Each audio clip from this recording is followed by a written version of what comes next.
Hello student, स्वागत है आप सभी का एक बार फिर से हमारे इस ऑफिशियल यूट्यूब चैनल में जिसका नाम है एसोल सॉल्यूशन।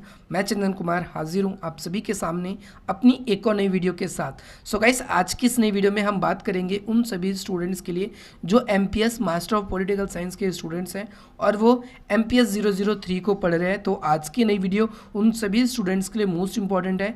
इसके अलावा वे सभी स्टूडेंट्स जो गांधी जी ने किस प्रकार राष्ट्रीय आंदोलन की रूपरेखा को परिवर्तित कर दिया, इसके बारे में पढ़ना चाहते हैं। तो आज की नई वीडियो उन सभी स्टूडेंट्स के लिए भी मोस्ट इंपॉर्टेंट है, चाहे वो ग्रेजुएशन में या पोस्ट ग्रेजुएशन में इस टॉपिक को पढ़ रहे हैं, चाहे वो ऑनर्स के या प्रोग्राम के स्टूडेंट्स हैं। इसके अलावा आज की नई वीडियो उन सभी स्टूडेंट्स के लिए भी रेलिवेंट है जो एसओएल, एनसीबीएफ, रेगुलर कॉलेज या दिल्ली यूनिवर्सिटी में या देश की किसी भी यूनिवर्सिटी में पढ़ते हैं। तो सबसे पहले गांधी जी ने राष्ट्रीय आंदोलन के स्वरूप को किस प्रकार से बदल डाला या गांधी जी का राष्ट्रीय आंदोलन में क्या योगदान है, इस तरीके से भी क्वेश्चन आप सभी का एग्जाम में बनता है। तो चलिए ज़्यादा देर ना करते आज की अपनी इस वीडियो को हम स्टार्ट करते हैं। सबसे पहली बात, हमें गांधी जी के कुछ इंट्रोडक्शन की बात करेंगे कि भाई गांधी जी ने, आप सभी को पता है कि भाई कानून की यानी वकील की वकालत की पढ़ाई करी थी और उसके बाद में वो वकालत की पढ़ाई करने के लिए वो इंग्लैंड गए थे।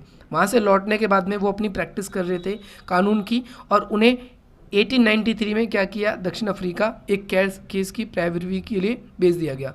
वहाँ पर वो केस की पैरवी के लिए गए थे, लेकिन वहाँ पर आपने देखा कि वहाँ पर उन्हें रंग भेद की नीति दिखती है। एक बार गलती से वो जो गोरों के लिए रिजर्व कोर्स था उसके अंदर एंट्री कर ली थी उन्होंने, तो उन्हें चलती ट्रेन से उतार दिया गया था या फेंक दिया गया था, जो भी आप कह सकते हैं। इसके बाद में गांधी जी ने लगभग 20 वर्षों तक वहाँ रहे नेल्सन मंडेला के साथ में, और जो अन्य वहाँ के महत्वपूर्ण नेता थे जो कि रंगभेद की नीति के खिलाफ थे, उनके साथ में उन्होंने क्या किया, 20 वर्षों तक वहाँ पर गांधी जी ने रंगभेद की नीति का खिलाफ वहाँ पर संघर्ष किया। इसके बाद में आगे चल के वो लगभग 1915 के करीब में भारत आते हैं। जब वो भारत में आए तो यहाँ पर उनकी एक खास पहचान बन गई थी, क्योंकि भारत के वैसे नागरिक थे जिन्होंने विदेश में अंग्रेज़ों के विरुद्ध संघर्ष करने के कार्य किया था।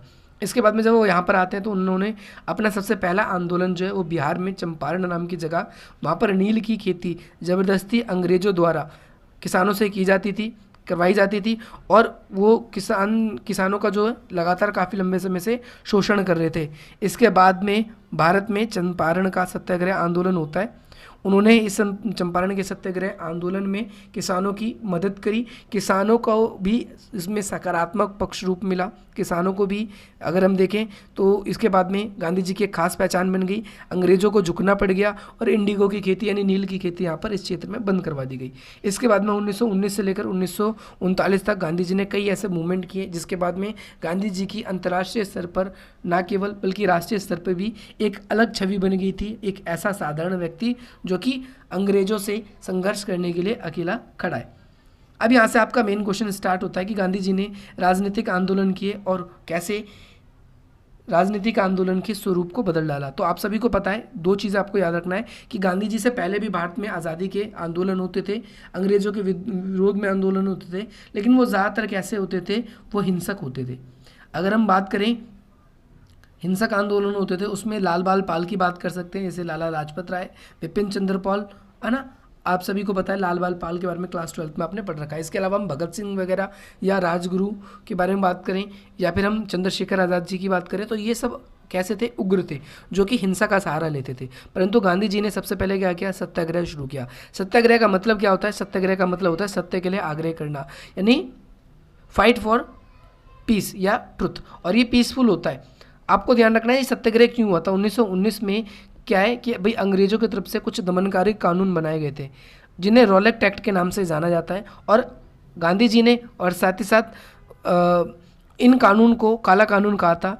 इस कानून के तहत अंग्रेज़ों को ये अधिकार मिल गए थे कि भैया कोई भी मजिस्ट्रेट है वो यहाँ पर किसी भी व्यक्ति पर मुकदमा चला सकता है अगर उस पर शक है कि वो क्रांति कर सकता है, अंग्रेज़ों के खिलाफ आ सकता है। और महात्मा गांधी जी ने, साथ ही भारतीय अन्य लोगों ने भी उसे काला कानून बताया था।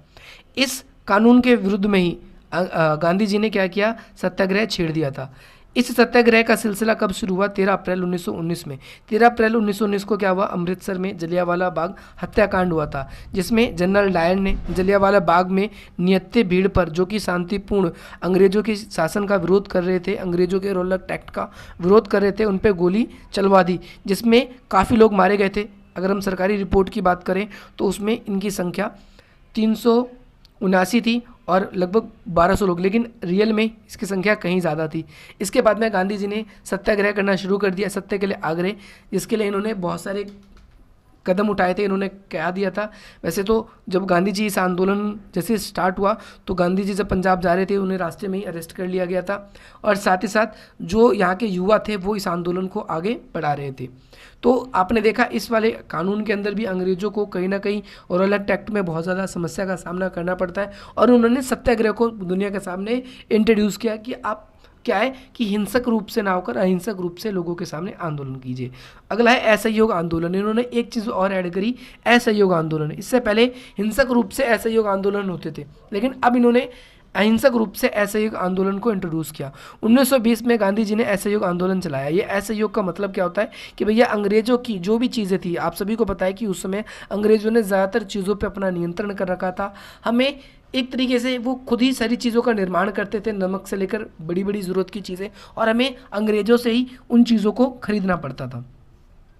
तो भाई गांधी जी का कहना था कि अगर हम इन अंग्रेजों का असहयोग कर दें और इनसे चीज़ें ना खरीदें तो ये जल्दी हमारे देश को छोड़कर चले जाएंगे। इस आंदोलन के कुछ नकारात्मक भी पहलू थे, इसके बारे में हम बात करेंगे आगे चलकर। जहाँ तक कि नकारात्मक पहलू की बात होती है तो सबसे पहली बात आपको ध्यान रखना है कि भाई यहाँ के इन्होंने आग्रह किया था कि जो भी यहाँ के स्टूडेंट्स हैं वो सरकारी विद्यालय में नहीं जाएंगे जो अंग्रेजों के द्वारा चलाए जाते हैं, अदालतों में नहीं जाएंगे, विधानमंडलों में नहीं जाएंगे, और साथ ही साथ आंदोलन के अंतर्गत हर एक अंग्रेज की चीज़ों का बहिष्कार करेंगे जो कि अंग्रेजों से जुड़ी हुई है। इस राष्ट्रीय शिक्षा स्थाल्य, पंचायती स्थान सुशासन, हिंदू मुस्लिम एकता, हरिजन की विकास की बात, ये सारी बातें इन्होंने करी। अहिंसक आंदोलन में मुसलमानों ने भी बढ़ चढ़कर भाग लिया था।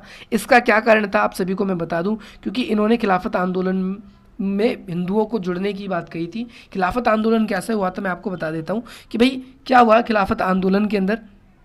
आप ये देखेंगे कि भाई प्रथम विश्व युद्ध के अंदर क्या था कि भैया आपको पता है मित्र राष्ट्र जीत गया था, टर्की हार गया था, और उसके बाद में कई हिस्से ऐसे थे जो टर्की से छीन लिए गए थे और उसे अलग कर दिया गया था। साथ ही साथ तुर्की में क्या होता था, मुसलमान खलीफे का पद होता था, उस पद को भी उनसे छीन लिया गया था। इसकी वजह से मुस्लिमों के जो भावना थी उस पर ठेस पहुंची थी, जिसकी वजह से यहाँ के जो नवयुवक थे उन्होंने क्या किया, हज़ारों नवयुवकों ने अंग्रेज़ों के खिलाफ स्कूल छोड़ जाने की, उनके खिलाफ हड़तालें करने की ये घोषणा करी। और मोतीलाल नेहरू जी ने, सरदार वल्लभ भाई पटेल जी ने, डॉक्टर राजेंद्र प्रसाद जी ने, इन प्रमुख वकीलों ने अदालतों का भी बहिष्कार कर दिया था। किसानों ने गांधी जी के कार्यक्रम का हिस्सा थे, उन्होंने लगान देने से मना कर दिया था, और लोगों ने असहयोग आंदोलन में जमकर भाग लिया। इसका सिलसिला आगे चलता रहा, परंतु आगे चल के आप देखेंगे कि ये आंदोलन ज़बरदस्त तरीके से चल रहा था, परंतु आगे चलकर 1922 में गोरखपुर में एक चोराचोरी नाम की जगह है, उस जगह पर क्या है कि 22 पुलिस कर्मी को एक पुलिस स्टेशन के साथ में जिंदा जला दिया था, जिसकी वजह से यहाँ पर ये हिंसा उठी थी। और गांधी जी ने इस आंदोलन को क्या किया था भी, ऐसे जो आंदोलन को तुरंत बंद करने की घोषणा करी, और महात्मा गांधी के ऊपर सरकार के विरुद्ध लोगों को उकसाने का आरोप लगा, जिसकी वजह से उन्हें 6 वर्षों के लिए जेल भी जाना पड़ता है। गांधी जी ने ये आंदोलन वापस लिया, जिसकी वजह से हम चाहते तो इस समय अगर हमारा आंदोलन चलता रहता तो हम 1 वर्ष के अंदर ही हम आज़ाद हो सकते थे, लेकिन गांधी जी की थोड़ी सी बेवकूफ़ी के कारण वो जेल में भी चले गए, और दूसरी वजह से कि यहाँ के जो लोग थे उनसे वो आंदोलन भी ख़त्म करवा दिया गया, और अंग्रेज फिर से हम पे रूलिंग करने लगे। आगे चल के स्वराज पार्टी की स्थापना होती है। स्वराज का मतलब क्या था मैं आपको बता दूं, स्वराज का मतलब होता है स्वयं का राज, स्वयं के शासन। तो गांधी जी की विचारधारा में ही थी ये कि भैया कि भाई हमें अपने एक आत्मशासन लाना होगा। हर एक व्यक्ति को अपने कर्तव्यों का बोध होना चाहिए कि हमें क्या कर्तव्य करना है, क्या कर्तव्य नहीं करना। गांधी जी की विचारधारा पे ही आगे चल के स्वराज पार्टी 1923 में बनाई गई, और MP मध्य प्रदेश के चुनाव में इसको बहुमत भी मिला था। साथ ही साथ अगर आप देखेंगे UP और साथ ही साथ मुंबई में भी इस पार्टी को सफलता मिली, और केंद्रीय मंडलीय स्तर पे हम देखेंगे तो स्वराज पार्टी के जो अध्यक्ष थे वो मोतीलाल नेहरू थे। कौन? पंडित जवाहरलाल नेहरू के पिताजी। निष्कर्ष की बात करें इस क्वेश्चन की तो मार्क्सवादियों ने गांधी जी के आर्थिक कार्यक्रम को काफ़ी ज़्यादा गलत बताया, बुजुर्गपूर्ण बताया, यानी ऐसा बताया कि जिसमें पूंजीवादी का ख़त्म होने की बात नहीं हुई, जिसकी वजह से इनकी आलोचना करी इन्होंने। साथ ही साथ अगर हम देखें गांधी जी ने अपने इस राष्ट्रीय आंदोलन के स्वरूप को बदल दिया था। साथ ही साथ पूंजीवादी जो है वो गरीबों का शोषण करते हैं, उनके लिए एक मसीहा तो आया, परंतु पूंजीवाद को इन्होंने अंत करने की बात नहीं करी। इन्होंने जनता को उनके अधिकारों के प्रति बताया तो जागरूक तो किया, परंतु पूंजीवाद जो कि मेन कारण है लोगों के शोषण का, उसको इन्होंने ख़त्म नहीं किया। गांधी जी के ऊपर ये कई बार आरोप भी लगता है कि वो क्या करते थे, वो धर्म राजनीति में धर्म का मिश्रण कर दिया है, उनकी वजह से ही ऐसा भी हो गया है। सो स्टूडेंट्स, ये आप लोगों के लिए कंप्लीट क्वेश्चन था। अगर आप लोगों को ये वीडियो पसंद आए तो आप इस वीडियो को लाइक करें। अगर आप लोगों को कोई भी क्वेरी है तो आप हमें कमेंट के माध्यम से पूछ सकते हैं। इसके अलावा इस तरीके से आप हमसे कनेक्ट हो सकते हैं। डिस्क्रिप्शन बॉक्स में आप सभी के लिए हमने कुछ वेरियस लिंक दिए हैं, जैसे आप हमारे स्टडी चैनल पे जुड़ना चाहते हैं तो वो टेलीग्राम ग्रुप पे जुड़ सकते हैं। इसके अलावा आपकी कोई भी क्वेरी है तो आप इंस्टाग्राम के थ्रू अपनी क्वेरी हमें शेयर कर सकते हैं, जिसका लिंक डिस्क्रिप्शन बॉक्स में।